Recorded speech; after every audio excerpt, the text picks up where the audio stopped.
Have you ever spoken to a tattoo artist or a piercer and you wanted to get an ear piercing, for example, but you didn't know which one specifically?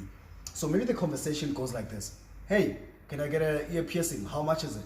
Then the tattoo artist or piercer says, which piercing are you talking about? And you say, ear piercing. It's like, okay, but which ear piercing? You say, the ear piercing. How much is an ear piercing?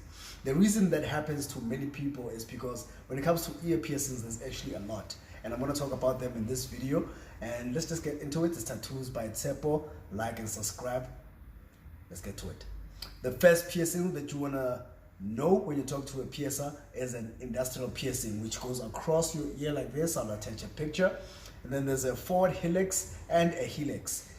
A forward helix and a helix are two different piercings that share the name. And then there's a depth piercing.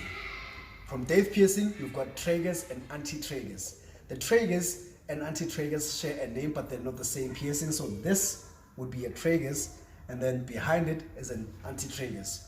Now let's get to the lobe, which most people will say the normal piercing. With the lobe, there's actually three kinds of piercing. The lobe, the normal one, is what I have right now. And then there's an upper lobe piercing, so it will be up just above this one. And then there's a transverse lobe piercing, which would go diagonally into the ear.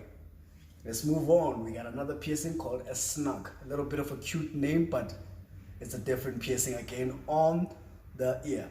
And then we've got a conch or an orbital conch. So it's inner conch or orbital conch. An inner conch you would find right inside the ear, and orbital would be somewhere around here, so it would be a loop type of piercing. Those are your types of ear piercings. Next time you speak with a piercer, be specific, look like you know things. Just say, I want a depth, I want a forward helix, or I want a helix. Just look cool. Done with this one. See you in the next one.